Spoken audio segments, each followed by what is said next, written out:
The dynamic duo of Bowley and Potter is no more. But Todd Bowley has done what no other football fan, pundit or player thought he would do, and that is bring back Frank Lampard. Frank Lampard, yes, he's been brought back to do the arduous task of steadying the ship, and unfortunately, Frank Lampard couldn't steady a ship that has been docked. Consistency is key, but Frank Lampard plays by his own rules. Arsenal set the wheels in motion for the biggest capitulation in Premier League history after their 2-2 draw at Anfield. The team and most of the pundits didn't have in the top 6 and they show no bottle or mental strength. Allegedly, Gary Neville has been seen making videos on Twitter gloating, saying Mikel Arteta and Arsenal have been brilliant, but I've always said they're never going to win the Premier League.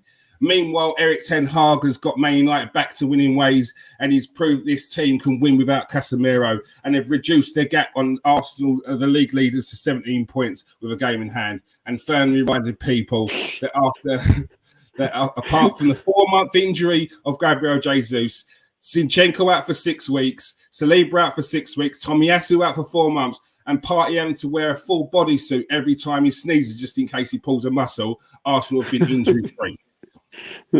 Newcastle smashed 7 in 2 games, bringing them to 5 wins on the bounce. I would love it if they finished above United when it's only taken 17 years, Kevin, to do so. And if Chelsea is the equivalent of EastEnders, then Tottenham are El Dorado. They've gone and sacked a manager and kept the coaching staff fully intact. They say insanity is repeating himself the exact same thing time and time again, expecting a different outcome. But I just called it being a Spurs fan. Man United and Manchester City have scored 21 goals in 4 games, and they put 4 past Southampton this weekend. It's quite clear they're taking their foot off the gas and complacency is setting in. It's 8 o'clock and it's time for the Super 6 podcast. Let's go.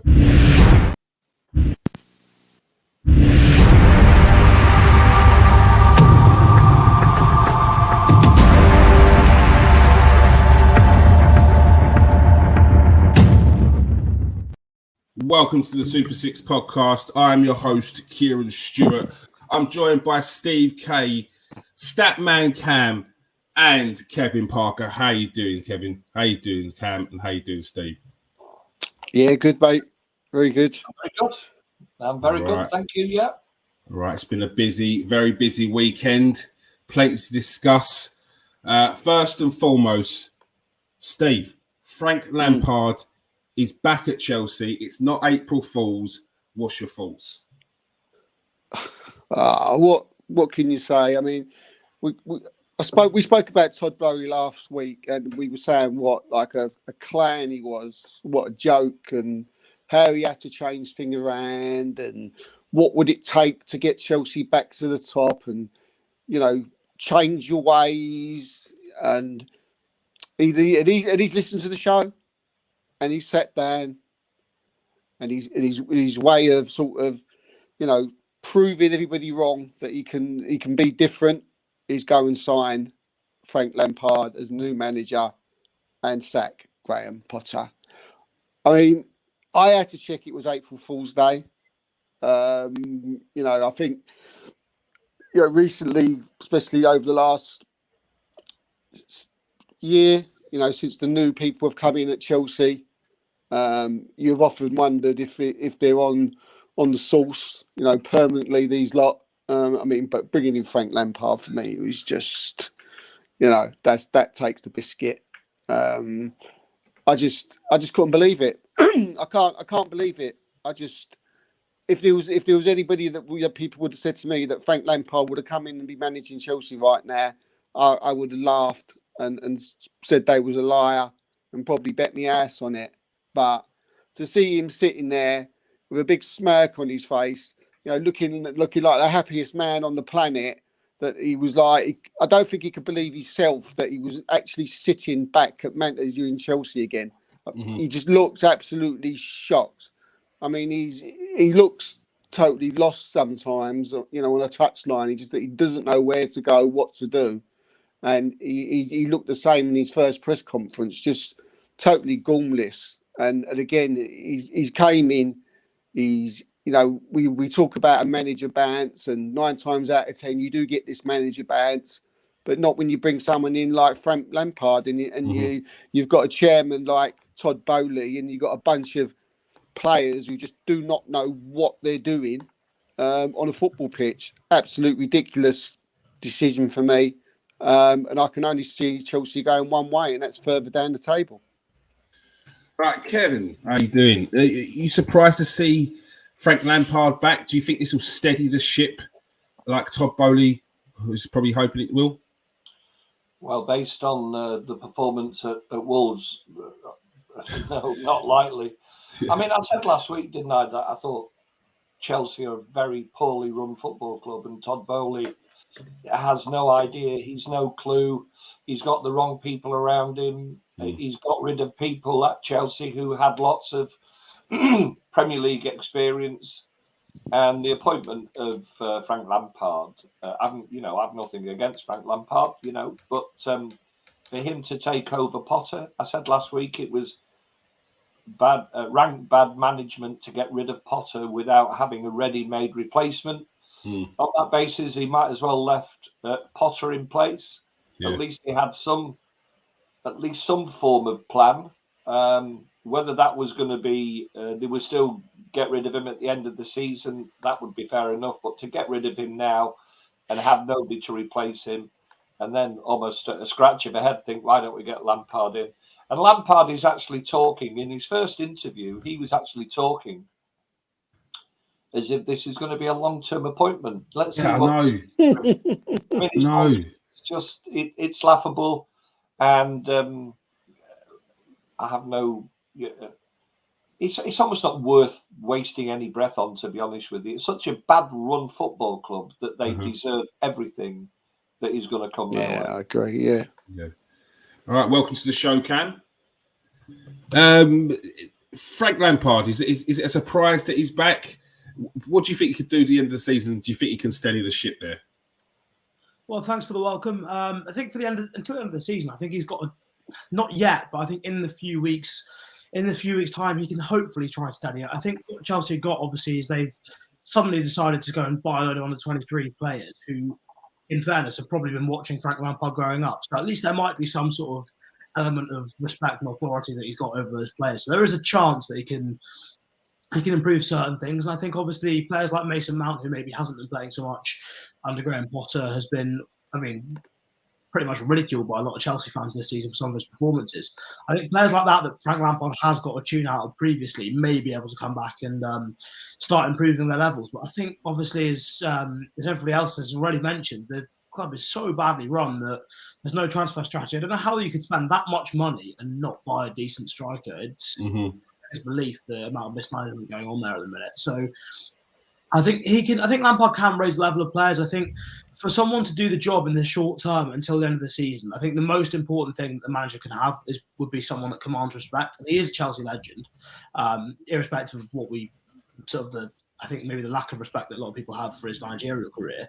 But he is, as a player, was a Chelsea legend, and is probably someone that a lot of the players that Chelsea have brought in may look up to or may have some sort of admiration for. And that might be the biggest chance that he's got of improving where things are at Chelsea. I think the only good news for Chelsea, really, is that I think they're just about far enough ahead of that relegation scrap. They're not going to get drawn into it.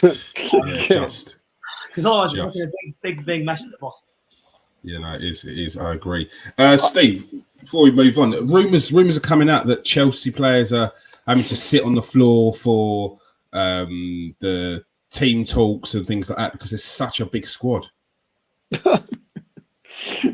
Yeah, just quickly, another one of the reasons why I can't believe Frank Lampard brought in is because he made an arse of it last time.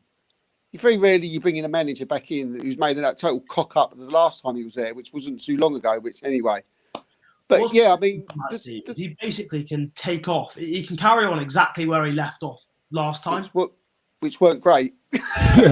Yeah. If he wins the Champions League now, he's sort of done half of it twice. Yeah. Oh, come on. Yeah, I know what you're saying, Cam. I do. And again, I like Frank Lampard. I haven't got nothing against him as a person. I don't like Chelsea at all, as people on this show will know, but it's Chelsea that I haven't got no time for them. But Frank I don't mind. You know, I wouldn't want him to make a fool of himself again. But with the squad, it's again. I've said before. I mean, they've gone into this crazy way of spending where they've just, it's like they're playing Football Manager and they've just gone and bought. And there's no cohesion about the players of who they've bought. They're all over the place. There's players that they can't even register. There's players they can't even play who they've bought. They've already bought. You say they're sitting on the floor. Where's Christian Nkunku going to sit? He'll be end up sitting in the car park, and then people be FaceTiming him the tactics. the tactics and that through to the track. It's an absolute farce what they're doing. I mean, the only thing they can do, Kieran, is they've got, if they want to buy in the next window, which to be fair, that you would think that they'd have to. They've got to have like a big massive sellout, or, a sale of so many players in there. Aubameyang, I mean, waste of money. Sterling, he's not really done it there, is he? And to be honest with you, I'd never thought that he ever would. There was links to him going towards Arsenal. I was praying to God he wouldn't, because I don't really. He plays well for England, but for me, his career's just gone downhill and more downhill. And you look through the squad. It's aging. Their best players can't. He's sort of coming towards the end, and they've got to get rid of about 5 or 6 players, because with all that money that they've spent, right, which is a totally ridiculous amount of money since Todd Bowley's coming in, they still need to spend that again for me. On players they actually need. Yeah. It's like, I don't know what they spent. If they spent 600 million, I haven't got a clue the exact price. They've got to sell a load of players and spend another 600 million, because I don't think they're nowhere near it. And Ben Chilwell, who's hardly been, pulling up trees this year. I mean, I've spoken to a lot of Chelsea fans, and he's giving him a lot of stick. What do? They go and sign him up on a 4-year contract yesterday. I mean, absolute crap. They've got to get rid of a load of players. But again, that's easily said than done, because the players that really need to go, who wants them? So yeah, to answer that question, really, they've got to get rid of so many players, I feel. All right. So it's a big job for Chelsea. So more important things than the actual top teams in the top 6. Manchester City 4, Southampton 0. Kevin, another, 21 goals in the last 4 games, 10 of them being scored by Haaland. On fire, just absolutely chewing through the opponents at the moment. Yeah, listen, I've said it for a few weeks now. You can start to see that City have hit a rich vein of form. Some players who were on the edge of not having the best of seasons have come back into form. Grealish has been magnificent recently. Kevin De Bruyne is back to his best. Like you say, Erling Haaland is scoring goals for fun.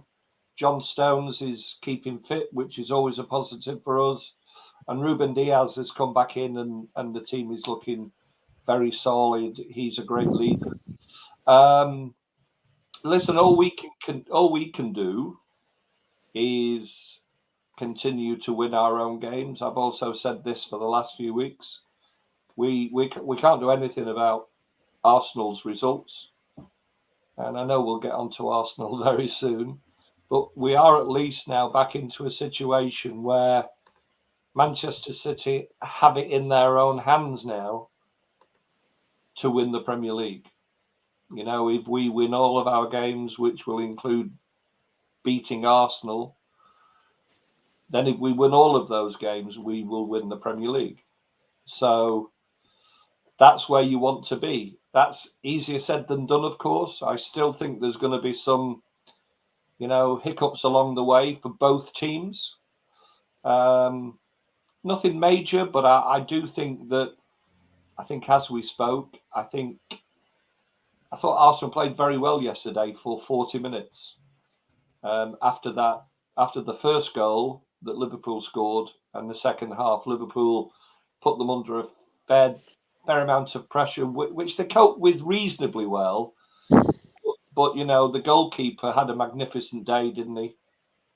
Had he not been on form, had Salah not missed the penalty, I think Liverpool probably would have gone on to win that. And they're just the very. I mean, in an odd way, getting a point at Anfield is a great result, but from being 2-0 up, it becomes a little bit of a negative. So we'll see how the next few games go. We're at home. We're at home to Leicester on Saturday, which you would expect us to do okay in that game. You'd expect us to beat Leicester, and then the pressure starts. Then potentially it's down to 3 points, isn't it?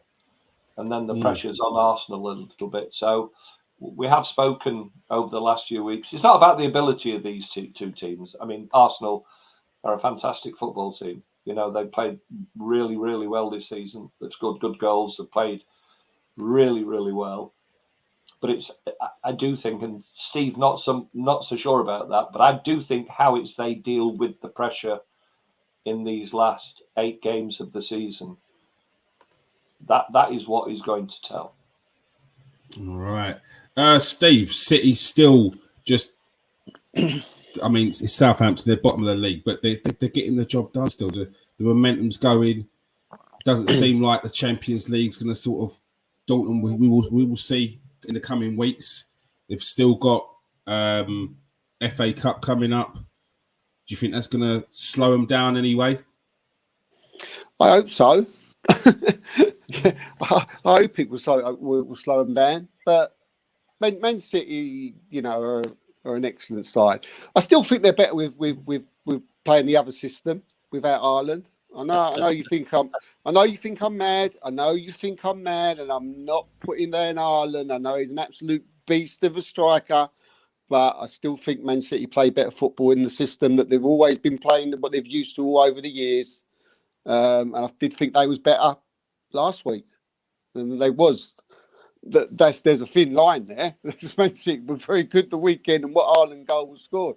But I do think Pep Guardiola sets Man City up better with the quick, fast striker up front when they similar to when they had Guerra. I mean, Cam would probably be able to answer that a bit later on because he's the tactical man. But Man City, look, I mean, it's going to ebb, it's going to flow, it's going to go back, it's going to go forth. If I'm looking to it from a positive, firstly I will say that the weekend, I mean, I have to keep saying it because Jack Grealish is just so impressing me so much. I mean, how people cannot see I've seen. What I must admit, I must hold my hand up and I must give myself a pat on the back. I've seen Jack Grealish, even when people were slagging him off at City, I knew he was going to be as good as he was now because I could see him do things that for other people couldn't see, and he got really slagged off for it.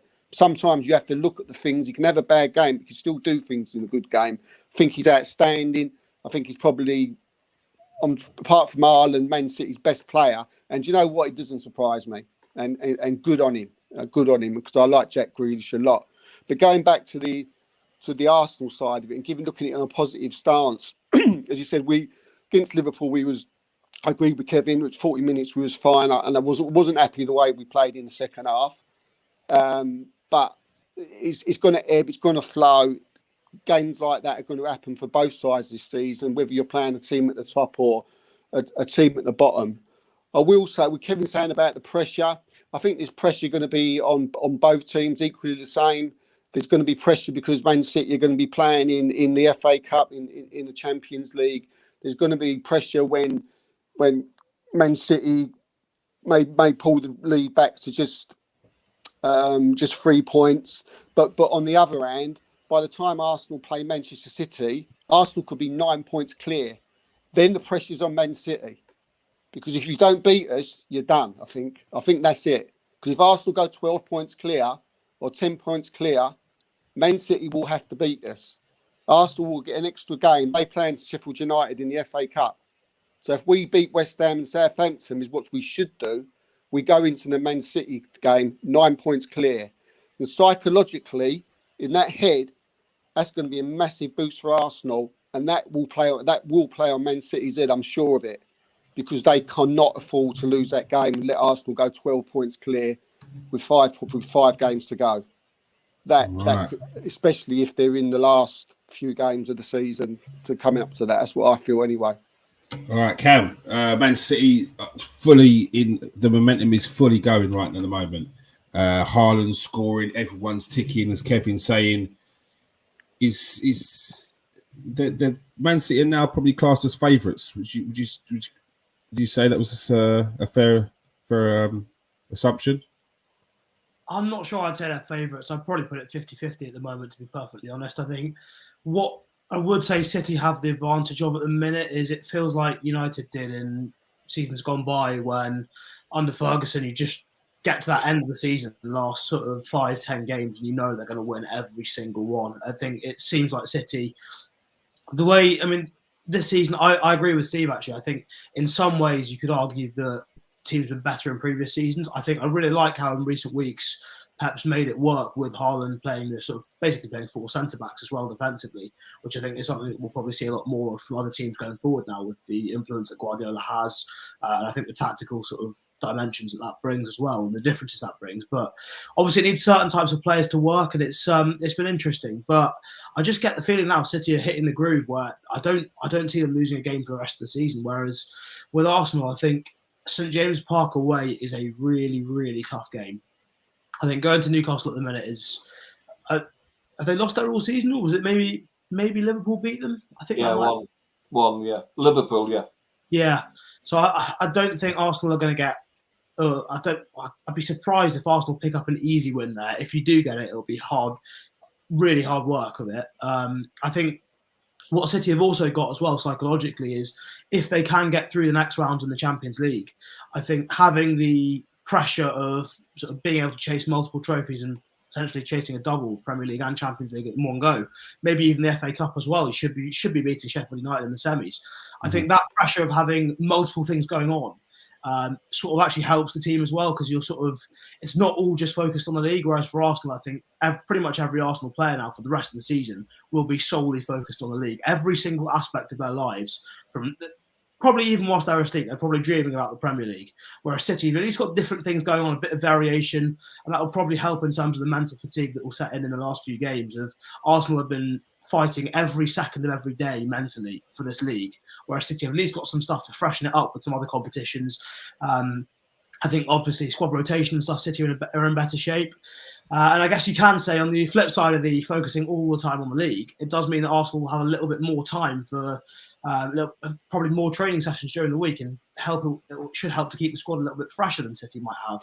But yeah, I think it's, at the moment, I'd say it's 50-50, but I would say this is one of the most exciting title races I've seen in a long time, and it's something that I'm jealous of, because it's been a long time since United have been in one of these, and I think that buzz that you have for at the moment, Stephen, probably both of you actually, you probably just cannot wait. Maybe, to be fair, maybe at this point you're a bit bored of it, Kevin, after the last 5-6 years of being in this situation.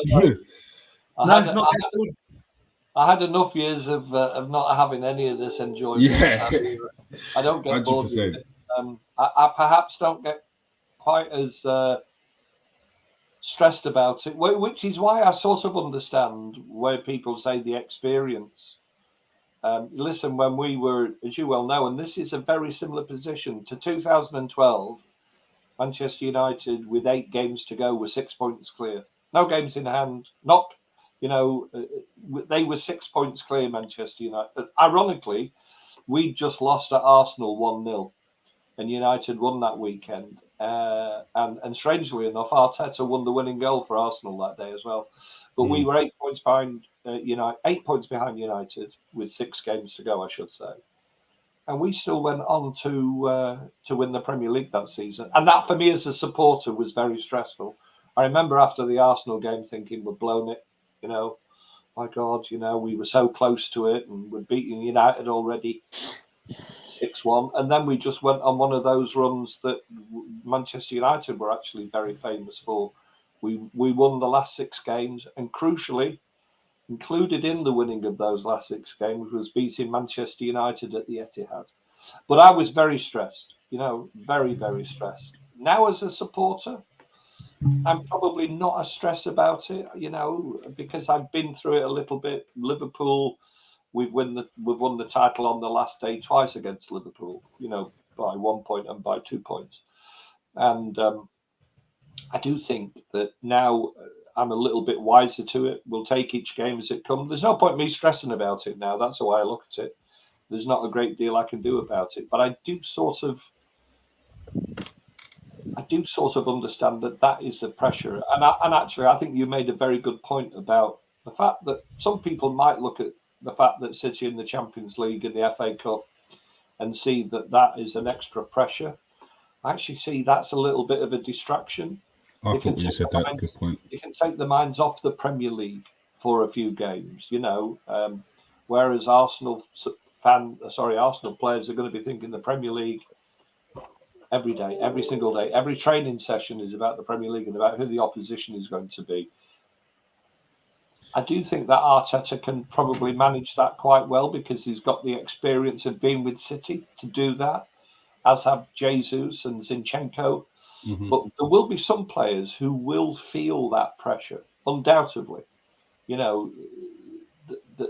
That pressure can make you physically tired and mentally tired. And I think that's the thing that Arsenal don't have, which potentially could work against them. I hope. It's one of those things where once they've got to do it the first time, and it's always a bit of a slog that first time. But once you got that in your sort of mentality, then it's a lot easier each time. Kevin, can you remember what the sort of feeling around the fan base was after that 1-0 loss to Arsenal when you was trying to go for the league last time? Yeah, I think most City fans. I think most City fans actually thought that we'd blown it. Why wouldn't we have? The main reason was that this was Manchester United. This was Alex Ferguson's Manchester United, who were professionals in dealing with this running. You know what I mean? They put themselves from a situation where a month or so earlier, certainly 2 months earlier, City were the favourites to win the Premier League, and we'd lost a couple of games along the way. A few players had not been able to cope with that pressure. Strangely enough, the fact that we were out of it, and we were out of it, the fact that we were out of it took the pressure off. The players. Do you think the players felt that as well? Yeah, the players thought, well, they're just playing for pride now. They're just playing to make sure that they can get to the end of the season and the season doesn't totally fall apart. And I remember actually the game afterwards. I remember doing an interview on Joe Mercer Way for Sky Sports, and Mike Wedderburn, who's a pal of mine, who is a City fan, Mike Wedderburn from Sky Sports News. I was speaking to him, and I said, "Oh, this was before the interview." I said, "I think we've blown it, haven't we, Mike?" And Mike said, "No." He said, "We've not blown it. We're still in this." And that night, actually, United went on to lose at Wigan 1-0, and City, we were at home to West Brom and we won 4-0. Like that, the belief was back. And then, oddly enough, for a team as experienced as Manchester United, the pressure actually showed on them. We just had one result. And I also remember critically, in that final 3 games, we played Manchester United at home with 3 games to go. And City needed to win still. City still needed to win that game to put themselves in a position where the title was in our hands. And Manchester United, under Ferguson, came to defend the game. And it's something that Ferguson, he would never do. It doesn't happen. And City won the game 1-0. Vincent Kompany scored a goal. Manchester United didn't have a single shot on target in the whole game. And I think in an odd way, Ferguson allowed the pressure to get to him, which in turn allowed the pressure to get to the players. But it was very nervous. It was, even that last game against QPR, those fateful last 5 minutes or something.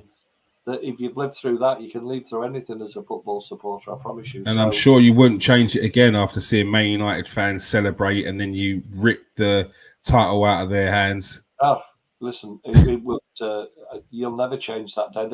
The game against Aston Villa at the end of last season, 2-0 down to win it 3-2, came very, very close. But the Aguero one will always be special because it meant that we took the title away from Manchester United. So, yeah. 100%. Small wins as well. You got to have them wins against your rivals as well. Steve, Arsenal draw 2-2 against Liverpool Anfield. 2 points dropped or a point gained. What's your thoughts on that? Well, I mean, if someone was to ask me at the beginning of the game, would I take a point? I probably would have said yes. Obviously, the way we started and going 2-0 up, and then Liverpool coming back and scoring right at the end to make it 2-2 and only getting a point. Then I would say that I was quite disappointed that we only got the 1 point. But saying that, a point at Anfield is good. Not many people go to Anfield and get a point, as our two friends if sitting here would know this season. So it was, for me, you'll know more at the beginning of the at the end of the season. Sorry, whether it was a good point or not. But yeah, I was over the moon with obviously the way we started. We started on fire. Liverpool couldn't live with us, but then the second half, I just felt that we sat back and let Liverpool came onto us. And I don't know why we did that, because it's not Arsenal. We haven't really done that all season. We've just sat. But Anfield is a different, it's a different cauldron, isn't it? It's a different place. It is like no other place. We talk about the 12th man, and sometimes we say it tongue-in-cheek, the 12th man. But I genuinely feel you go to Anfield and there is a 12th man. And even like this season, even though they've been playing not well, it hasn't been a good season, they've still been excellent at home. And as I said, they beat Man City and they beat Man United. So for Arsenal to go there and get a point, I don't think that's it was a bad thing. But yeah, a little bit. It's not a bad point, Steve, for a team that's 8th in the Premier League. That's for sure. Yeah, but they Liverpool. Kev, you went there, you lost. Yeah, I think we lost when we played. It is. So it ain't for everybody. I guarantee you one thing, Steve, though, and it's easy to say this. I guarantee you one thing. If City had gone to Anfield and were winning a game 2-0, they would have won that game. Yeah, 100%.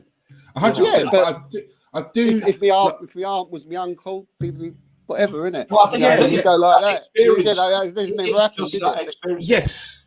Arsenal had won the game at 2-0. I think Arsenal had won the game at 2-0. And the great thing about them, in a way, if I tried to be a neutral, they wanted to go on and win that game 3-0 or maybe 4-0, when actually what they should have done, and certainly just before half-time, 2-0 up, just block it off a little bit, keep it a little bit tight. They had the running of both of those left. I think that's easier said than done when you're at Anfield, though. Yeah, but their first goal was sloppy. They don't allow their first goal, Salah's goal was sloppy. That I admit, and I do put that down to it's coming towards the end of the first half.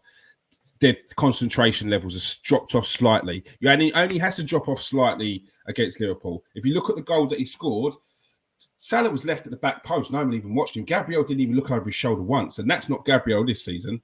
They've switched off a split second. They're cruising a split second, and it's turned the game on its head completely. What I will say with regards to if Man City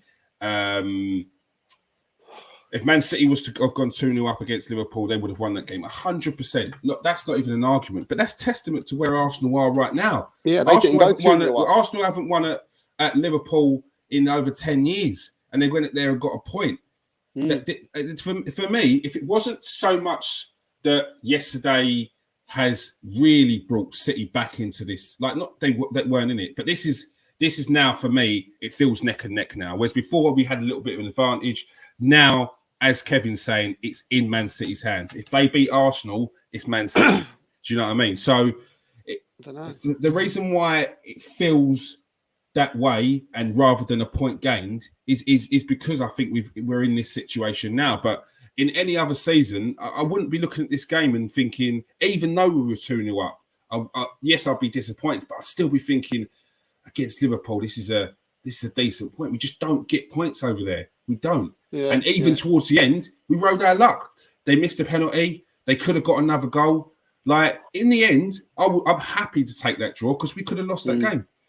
It could be a big point at the end of the season. It could be a big massive and it's point. one of them ones where we're going to just have to wait and see. You're going to have to wait and see. Just one other thing before you go into Cam. I thought the actual Xhaka thing was absolute nonsense, by the way, about rolling up the Liverpool crowd. I mean, we probably go, but I just wanted to put that. I mean, I've never heard so much nonsense in all my life. You know, there was tackles being flying in all over the pitch the whole game. But for some reason, that thing on Xhaka was the reason why Liverpool went on and got a draw. What absolute nonsense! Yeah, but they said the same. They did the same thing last year with Arteta, didn't they? It's that if the crowd are quiet, don't rile them up. I mean, they're never quiet though, are they, Liverpool? I mean, not being funny. If your team are 2-0 down at home, it shouldn't take a player to get in the face of one of your players to rile up your fans to get you going, and that's it didn't. It might have sparked them up in that moment, but they're Liverpool fans. They would have been rolled up by a couple of shots, or it would have taken anything. 100%. Cam, Arsenal dropping 2 points, or is it could this be a potential big point at the end of the season? Yeah, again, we're not going to know on that till the end of the season, but I think it comes back to what Kevin was saying earlier with that Manchester derby back in 2012 when Ferguson just came to defend. How do Arsenal, having seen what happened at Liverpool, go to the Etihad? How do they set up for that? Because, I mean, I think based on recent form and recently how things have worked, it tends to be Guardiola change something small for a big game. But at the same time, Arteta will know that, having worked really closely with him. And it's whether Arteta then changes something. So I was a little bit surprised by the subs that he made. I think particularly bringing on the extra centre-back was a little bit strange. And I was as well, yeah. Yeah, I think maybe that foreshadows what he's going to do at the Etihad. Maybe he's going to play with a different shape, a different system. But then I think if you do something different to what you've done all season, I think whilst you try and tell the players that the messages are the same, do the same things that have got you to this position to keep going and stay in this position, if you then put out a different team, it kind of confuses things, mixes the message, and maybe, as Kevin said, that's where Fergie went wrong in 2012. So it could be that maybe this is where the title's going to be won and lost in that game if City are able to beat Arsenal. But I think from my perspective, it's that tactical battle now, and having seen what happened at Anfield, how does Arteta react and take that into the next big game? I think there's two big games really for Arsenal, two massive games, away at Newcastle and away at Man City. I think away at Newcastle, I don't think there's any reason for Arteta to change what he's done all season. I don't think that would help him get a result.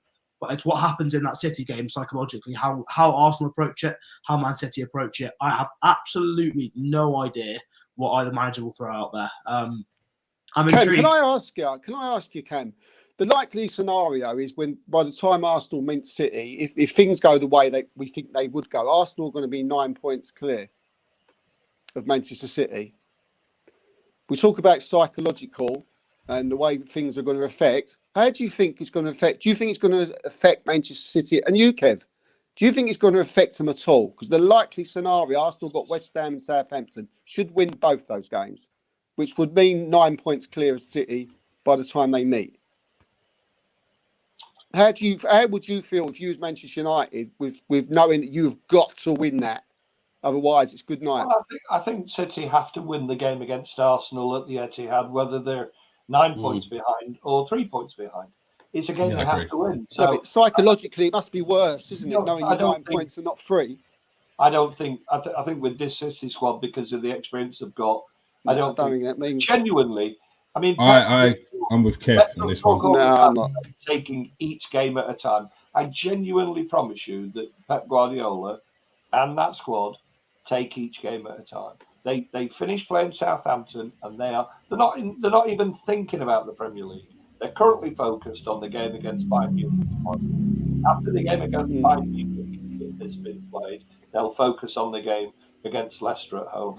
And if when we play Arsenal, okay, let's look at it a slightly different way. Almost going back to the point I was making to you before. If when we play Arsenal, let's say we are 9 points behind. Well, that's likeliness. The likely scenario is that. Well, I remember you thinking that we would be 11 points behind after we played Liverpool, because you fancied Liverpool to win at the Etihad, if memory serves me right, to be honest with you. So, I fancied you beat Nottingham Forest. And you actually did fancy Arsenal. You actually did fancy Arsenal to win at Anfield on Sunday. So I hope your predictions for West Ham and Southampton are the same. But there is an element of if Arsenal are 9 points in front, but City have 2 games in hand, when we play Arsenal at the Etihad, who do you think the pressure is on? I think it's more on City, but that's a matter of opinion. No, I think the pressure's on Arsenal. Yeah, so do I. No, I really do. How can it be? How can it be? If you can get a draw, you only got to go. We only need a draw. We only need a draw. Arsenal only need a draw. But Arsenal can't play for a draw. Yeah, absolutely. We got 2 results we can get. Man City got 1. So surely that must be. Surely psychologically that's got to be a plus. It's not a minus, is it? Arsenal have to go out and not lose. The pressure is Arsenal have the lead. Two so therefore, you would have thought that if Arsenal have got that 9 point gap and that they don't have to lose, like there's a lot of pressure on Arsenal not to lose. Like I would say that the pressure is on Arsenal not to lose at that point. That they're in the lead. I just don't. I don't see how you've taken so much pressure off of us, Steve. That's what I'm thinking.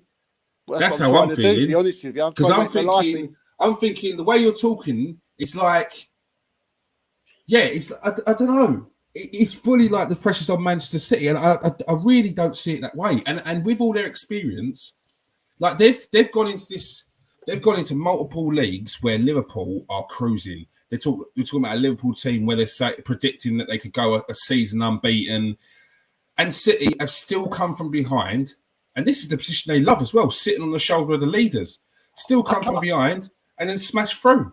Yeah, I can't remember which season it was. Maybe it was 2017-18. We've won so many recently, I forget.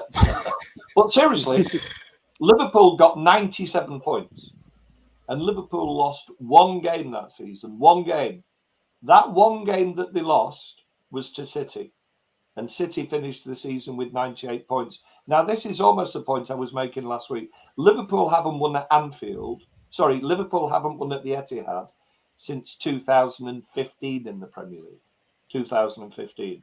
Can you imagine during any of those seasons when they lost the Premier League to City by a point or 2 points? Does that mean anything now? That's history, isn't it? That's past. That's gone. That's not now. No, I think what it means is that City have the experience in knowing that the reality is that they've already won at the Emirates. They've already won at the Emirates. Easily, comfortably, they won at the Emirates. They know that if they're going to beat Arsenal at the Etihad on the 26th of April, their belief is that there is a really good chance that if they win that game, that they're going to win the Premier League. It just makes me feel comfortable going into that match that as a fan, I don't know how the players are going to feel. As a fan, it makes me feel a whole lot better knowing that I've got 2 possibilities to win or to draw. Yeah, but had you not dropped those 2 points yesterday, Steve, when we'd be playing you on the 26th, instead of being 9 points ahead, you could have been 11 points ahead. I can say that about you drawing against Nottingham Forest, can't I? You dropped 2 points against Nottingham Forest. We'll have different opinions on it, but I promise you that in an odd way, it doesn't make any difference to City. City just know because they've done it before. City know that if they win every game in the Premier League this season, they'll win the Premier League. Same as Arsenal. And Cam will tell you, guess what? If you look back in the stats, when City have had to win every Premier League game towards the end of the season to win the Premier League, guess what they've done? You've won it. Cam, what's your thoughts on this one? Remember that word, Is have it the to. pressure on Arsenal, the pressure on Manchester United? Who do you think is going to be feeling the most pressure when it comes to that game? I think it changes. I think depending on the game state and situation, it changes. I think before the game, I think it's probably easier for City. I think City are in a better place because I think if you're trying to motivate your team, if you're Guardiola, you know the only thing that will make you win allow you to win the Premier League is a win in that game. It's simple. There's no debate. There's no confusion in your mind. There's no sort of two ways to approach the game. You have to win that game. So you know, as soon as that game kicks off, you have to score at least once. They have to. Yeah. I think for Arsenal, it's a little bit harder in some ways to approach the game because they start off and they are one mistake away from screwing up the Premier League title. One defender, slightly misheads a cross, it comes off his shoulder, or I don't know if you saw what Seamus Coleman did for Anthony Martial's goal against United. A little miscontrol of a pass, lets someone through, gives away a penalty. Any little mistake. And Premier League title, which is for the first time in a long, long time, 15 odd years, is gone. Whereas for the City players, they're playing a home game. They need to win it. All you're thinking about is the win. You're not thinking. I don't think there's going to be any fear from anywhere in that Manchester City dressing room. However, if you get to half time and Arsenal are 1-0 in the lead, obviously then City know any more slip ups, it could all be over. But I think the big thing is that City have been through it so many times. Was it last season or the season before when on the final day you were down at Villa, wasn't it? And came back to win? Last season, losing 2-0 after 65 minutes. That's the thing where even if Arsenal do go in at half-time a goal up or 2 goals up, City have been in that position before. They can come back.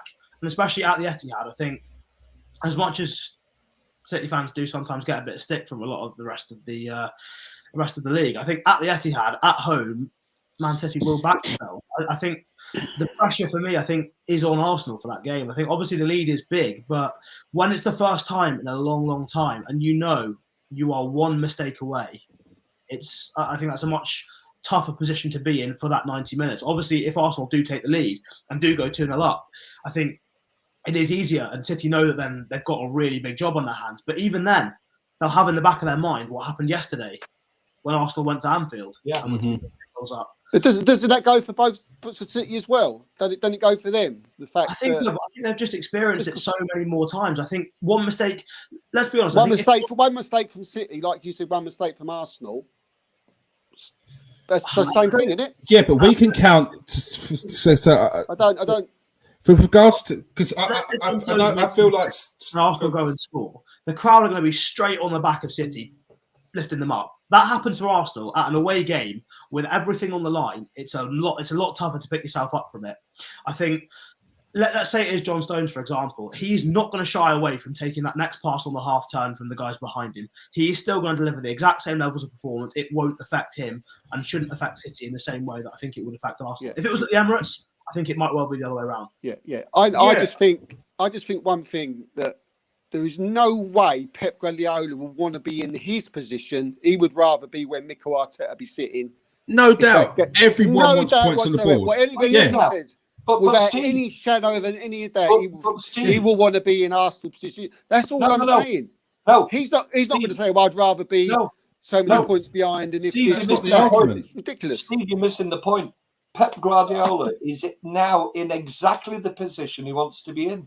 He knows that if they win every single game in the Premier League this season, they'll win the league. That is exactly whereas before Sunday, he was relying on Arsenal dropping points. Now he doesn't have to. Now Pep Guardiola is absolutely 100% in control of his own destiny. Yeah, Kevin's not talking about position-wise, as in Man City would rather be in second, because if Man City are in Arsenal's position, if they still win every game, they win the league. So same as Arsenal. That's the same. But this, Steve, that's not what this argument is about. We're talking head to head. If everyone's got the same games, who's feeling the most pressure? Man City or Arsenal? In my head, it's Arsenal, because Man City have had 6-7 years of being in this position, seeing every scenario. Whereas Arsenal's current crop of people that have been in this scenario are 3 people: the manager, it's not Zinchenko, and Gabriel Jesus. Yeah, Arsenal, I don't think. I'll see what it is, kids. I'm not. My point is the fact that if it was level, I'd agree. No, you're not. You're 6 points behind, right? If it was level, if we wasn't going to go, my question all the way through this has been if Arsenal are 9 points clear by the time we play. But Arsenal aren't 9 points clear now. No, and Man City. And everything you've put in, everything you've said is all assumptions that Arsenal are going to beat West Ham. Yeah, but everything you said is all on assumptions that Arsenal are going to beat West Ham and Southampton. If we're talking about now, let's go off the table now. Who is currently, do you feel, is feeling the most pressure right now? After the weekend's results, who do you think is feeling the most pressure? Arsenal, or Manchester City? I think. Or do you think it's the same? I'd rather be where I am. So right now for you, the Man City, Arsenal are feeling less pressure than Man City. I think they're both feeling probably the same. Okay. That's fine. There's no wrong answer. It's only opinions, but I'm just saying. I personally think that Manchester City 9 points clear, right? I'm just thinking if we go into that game 9 points clear, like we're all doing scenarios, it's all ifs and buts and maybes and ifs. We could go and get beat by West Ham. Man City could get turned over by Leicester. We don't know. We just scenarioing it and ifs and buts and what the likely scenario is. And the likely scenario is we'll be 9 points clear. And for me, that takes a hell of a lot of my. Even if they beat us, it'll still be 6. And they still got Man City have got to go again and go again. So I'm just saying, if I was Mikel Arteta or Pep Guardiola, we'll still be in exactly the same position. If Pep Guardiola would rather be 9 points behind, then great. But I don't believe it. Well, I think he said tongue in cheek last week, didn't he? I think he said that he'd rather be in Arsenal's position at the top of the Premier League than in City's, where they've got the experience of winning 4 out of the last 5 Premier Leagues. I think that tells you exactly what. Well, even though he ain't played, I don't think so, Kev. I think he ain't even played the games yet. I think he's a good enough manager to know that anything can happen in the Premier League, and you can't just all of a sudden say that I'm going to win games. That's not. I'm sure Pep ain't said that. He would rather be in Arsenal's position. No, that's what he said. Sure of that. That's what he said. No, he said tongue in cheek. He did say tongue. He did say it tongue in cheek. What he's trying to do is put a little bit of pressure on Arsenal. Yeah. He's trying, and he did that a few weeks ago. I'm not sure it works, but he will keep playing those games. I mean, the reality is, it probably is working. You know, we will see in the coming weeks. Probably is working. I don't think so. I don't think so. I think you could personally see the reaction of the Arsenal players at the end of that game yesterday. Yeah, they were bitterly disappointed. Because we're better than Liverpool. You could see we should have won. Zinchenko as well on the bench when it went to 2-2. Zinchenko knows. He knows where he's coming from. Because it's small margins. He knows he's been there.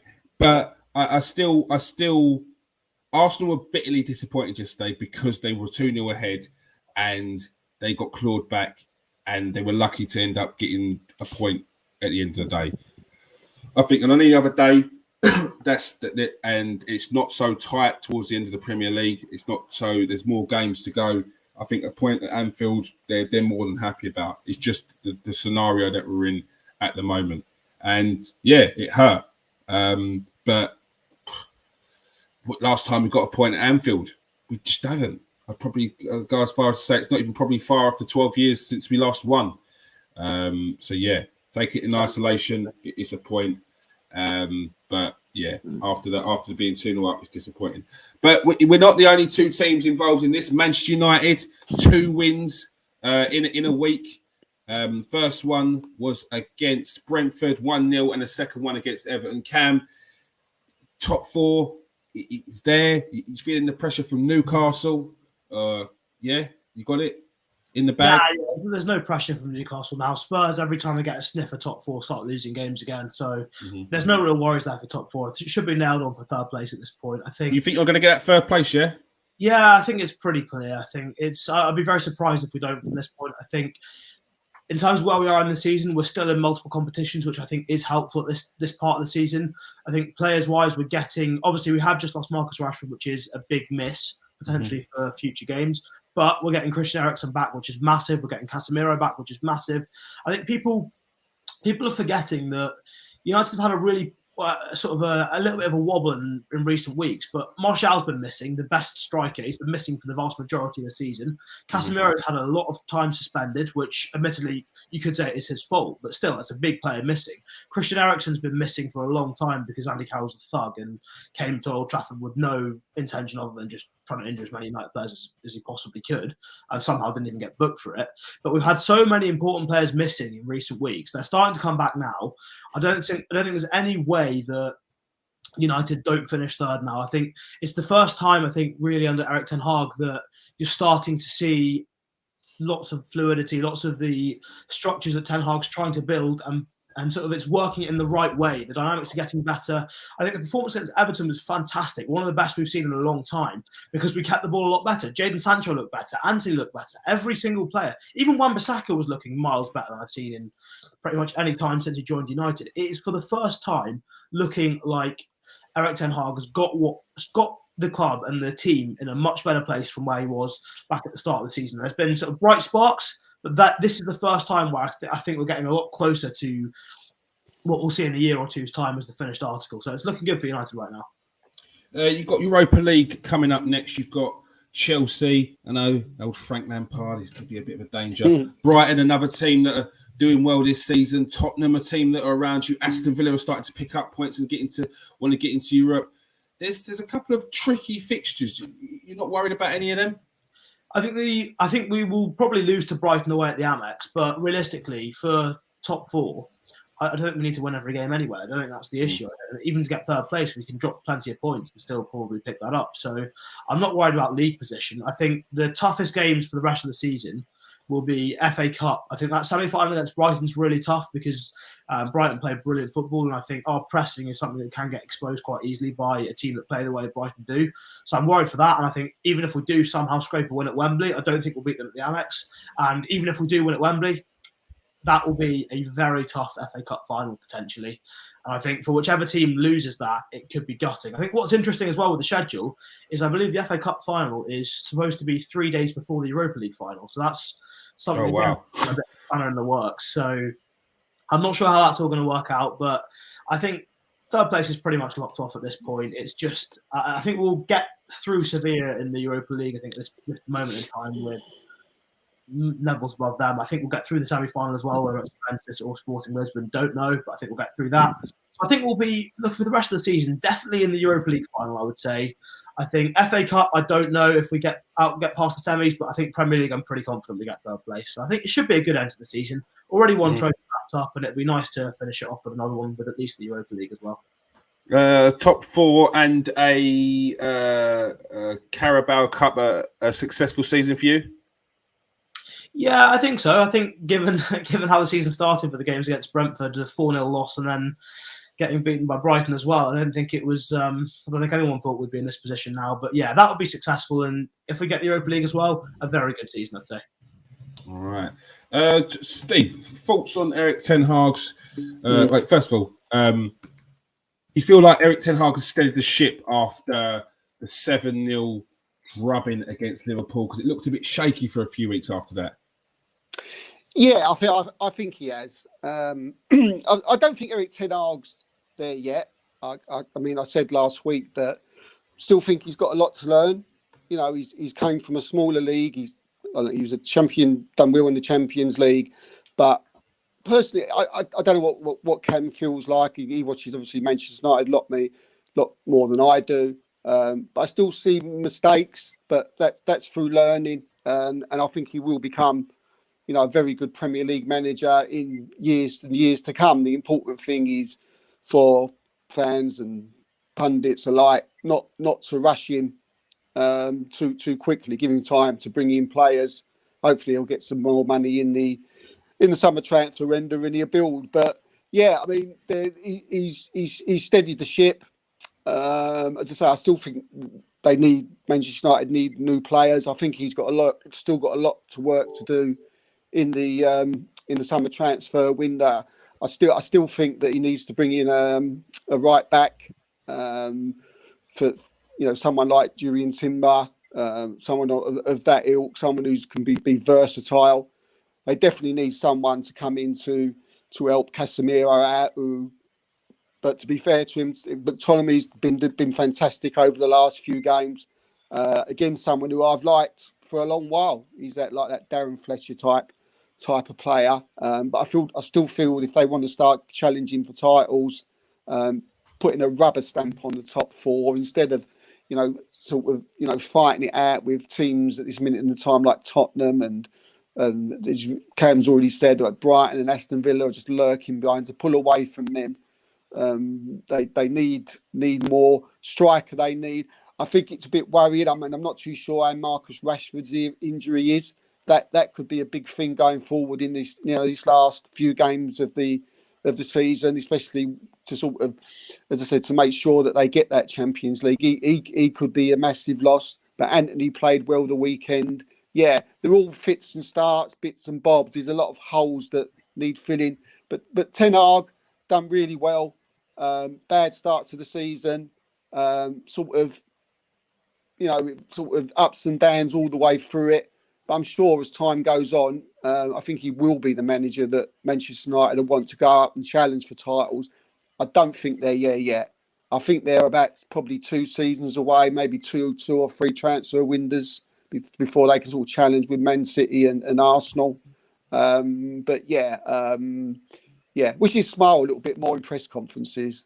A bit boring sometimes, but good manager, and I'm sure he'll do well at the end. All right, Kevin, do you think Man United have got this top four? Do you think there's still something to play for? Do you think Tottenham will have something to say about it?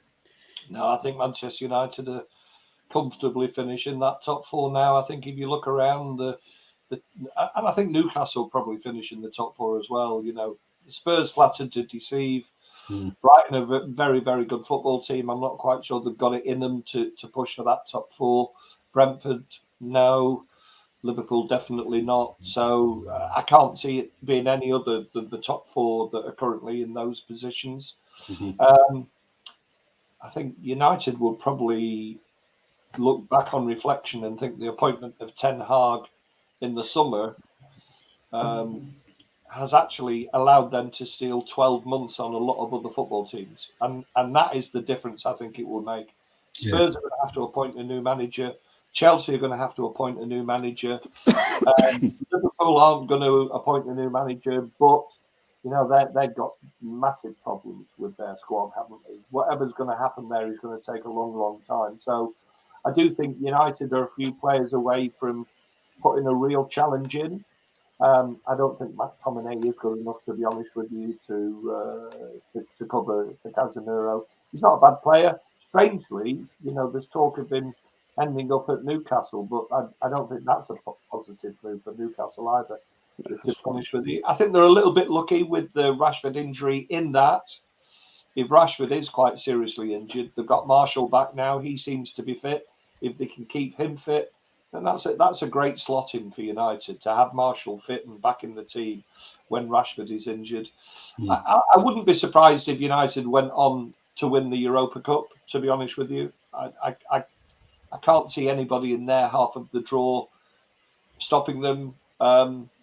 When you get to a final, you just never know what happens, to be honest with you. But I said last week, actually the pressure's off as well, because if United went on to win the Europa Cup, you wouldn't have had to finish in the top four because you qualify for the Champions League anyhow. That's not the way they're thinking, because it's the other way around. I think I agree with Steve. I think he seems a little bit surly at times. I think he's a little bit early into the Premier League to be complaining about the schedule, I think. Yeah. I don't think supporters want to. If you're a successful football team, you can't then complain about the schedule. The schedule is what it is, to be honest with you. I agree. United have spent a lot of money over the seasons. They should have a squad that's good enough to be able to rotate often enough to deal with the schedule. Now, I have some sympathy with Ten Hag in that his squad probably isn't good enough to deal with that schedule. But that isn't the schedule's fault. That's the fault of Manchester United and the squad that they built over the last 3, 4, 5 years, however many years it is. But the only thing, I quite like him, actually. I do quite like him. I don't want him to be successful at Manchester United, of course, you know. But when he was at Ajax, I thought he looked a very, very good coach. But the one thing that I don't quite like about him, he does take the opportunity to have a little bit of a win here and there. And I think to myself, he always struck me as being a little bit more positive than that when he was Ajax. I suppose that's what I'm saying. And he's coming across a little bit more negative than they thought he was going to be. But in terms of United in the top 4, I think it's a no-brainer, to be honest with you. I can't see any. Unfortunately, I can't see there's any way that United won't finish in the top 4. Yeah, I agree. Yeah. All right. One last question. Steve, if Arsenal finish the season with only top 4, no silverware, should they regard that as a failure? No, not at all. I mean, what are we now? 30 games into the season. We've been outstanding all the way through it. Nobody would have said, we'd be doing what we're doing. Nobody would have said we'd be sitting top of the tree now, six points clear, with 8 or 9 games to go, whatever it is. No, for me, it'll be disappointing because you're in that position at the moment where you have got that opportunity to win the title, and it's just you're just human, and you're going to be disappointed if you don't win it. But I think the way that we've progressed since Arteta's came in, finishing 8th and then 8th again, and then just missing out on the Champions League, which although a lot of people said that we failed last year, we crumbled. We didn't really crumble and fail. It was just that we never had the squad. We went with the last 6 games to go. We had like 3 or 4 injuries, and we just didn't have the players to bring in. We've changed that this season, and we're sitting top of the tree at the moment. And Kev might argue a little bit, and he'll have every right to. But I feel that we have been the best team in the league up to yet. So yeah, you can't say that that's going to be a bad season. So yeah, if we don't win it, it'll be good luck to Man City, because they're a great side. But as far as Arsenal, being a failure and not a good season, no. I think we should be applauding them, applauding the players, and applauding Mikel Arteta for what they've done this season, because it's been outstanding. Cam, if you was in a situation of Arsenal, and as a Man United fan, would you feel like you failed? You've some would class it as bottled it. If you weren't to win the league and not win any silverware. Stop smiling, Cam. I mean, you're really sticking the knife there in your own team, aren't you? With the bottle, who, all that sort of stuff. No, look, I'm the host, mate. When it comes to teams, I bear no badge right now when I'm asking these questions. I have to always ask the opposite question. Yeah, no, I think it is interesting. I think if Arsenal don't win a trophy, whilst obviously there's been a lot of progress on the pitch with what's happened, the way things have gone. Yeah, you can point to that, but at the same time, that's not really what fans want to see. And I think when it's been your best season in a long, long time, to come out of that with no trophies is a little bit of a worry. And I think, obviously, going into next season, the season after that, is then questions about what Mikel Arteta can do in terms of how he can evolve the squad, how he can deal with the challenge of playing more games at a higher level as well, because obviously next year's Champions League rather than Europa League. So, as Arteta pointed out himself at the start of the season, in the Champions League, you can't just rotate your entire team for the midweek game and then play the fresh team at the weekend. So I think it's not a guarantee for me by any means that if Arsenal finish this season without winning a trophy, that they then take off, that they start where they left off this season, next season. I don't think that's necessarily guaranteed. I think there's a lot of variables at play there. So I think, yes, you can point to the progress on the pitch. And I think even if Arsenal don't start off next season right at the top of the pack, I think they're pretty clearly going to be an established top 4 team for the next 3 or 4 years until this cycle ends, or with the way football tends to work anyway. But so I think that is progress. But at the same time, when you're having these seasons, you have to win something. I think you just have to win something. It's just It's just the way it is. It'd be brutal for Arsenal and for those players to finish this season with the amount of energy they're having to put into it. And as we said earlier, they'll be spending every second of every single day with the Premier League in the back of their minds from now until the final whistle blows on the last day. And look, if it comes down to goal difference or something like that and they lose it, we saw what happened to a lot of the England players after the World Cup with the way that sort of transpired, and especially after the Euros as well, with the way that worked out in the final. I think there could be a pretty similar psychological effect on the Arsenal squad when they come back for pre-season if that's the way this season ends up. So I think if they don't win a trophy, look, there is progress on the pitch, but at the same time, it isn't really good enough for what you need. Right, Kevin, what's your thoughts on that? Would you class Arsenal's seasons as a failure if they weren't to win a trophy and if they didn't win the league and only finished in second spot? Well, if I was an Arsenal supporter, I probably would consider it as a failure. But listen, City, I think City have got 15 games left this season, and they could win the treble. You might not win anything yet this season. So the reality is, that is how thin the line is between success and failure. Mm-hmm. You know, I've been blessed over the last 10 years, particularly, and certainly under the years under Pep, with winning matches and winning trophies. So if we get to the end of the season and we don't win a single trophy, will I be disappointed? I'll probably be more frustrated than anything else, knowing that, you always look back and think, oh, that was a game we should have got a win, not a draw, or that was a game, we should have got a draw, not a loss. I think Arsenal would be very disappointed because they've led the league for such a long period of time. And I think that would be the frustration for them. Had Arsenal been in second place, as City have been for quite a lot of the season, and end up not winning the Premier League, it wouldn't be quite so bad. It's the fact that they've led it all this way through. But again, I think I mentioned last week or the week before, I think it was a 2014 season. Mm-hmm. The Statman will let me know. I think Manchester City led the Premier League for 13 days that season. 13 days, and they won the league. Yeah, it's all about the important part of the season. Failure's a big word, though, isn't it? Failure's a big word. Yeah, I personally... It's not failure. It's not failure, is it? It's not. Yeah. It's disappointment and being gutted and sick as a parrot and absolutely not wanting to go out your door for the next week or pick the phone up. Yeah. But to sort of, once you've sat down and then you sort of analysed it all, you couldn't say it was failure. Look, I personally think that a lot of these teams are throwing around these words probably more because of their own team's ineptitudes this season. That's what I personally think it is, because if you look at the teams that are saying it, Tottenham fans are readily saying that Arsenal would bottle the league if they don't win it with 9 points clear. Man United fans, you'll get them all say the same thing because they probably thought they was in a similar position than what we should have been in. If United finished the season with 3 trophies and Arsenal finished second, who's had the better season? Man United.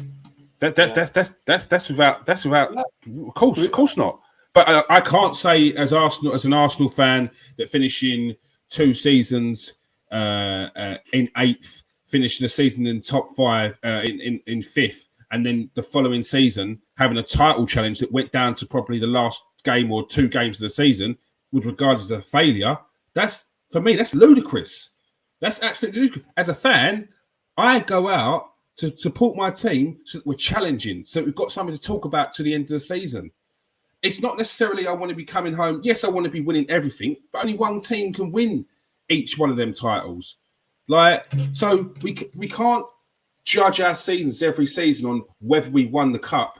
It's got to be judged on how we went out, how we didn't win it. So that's what I would say it as. Yes, I would love to win this league. And I think right now, our season's regarded as a progression. I can't say it's a success because we haven't won anything, but I can definitely say it's progression. Like, we're going toe-to-toe with Man City. Liverpool aren't in the conversation. Man United aren't in the conversation. Tottenham aren't. And these are all teams that everyone had above us at the start of the season. So, look, I can't say the words failure because I think that is a very strong word. And I feel like people put that word in there to devalue Arsenal's season. So it kind of plays down what everyone else has done and what we've done as well. So look, I can't say a failure.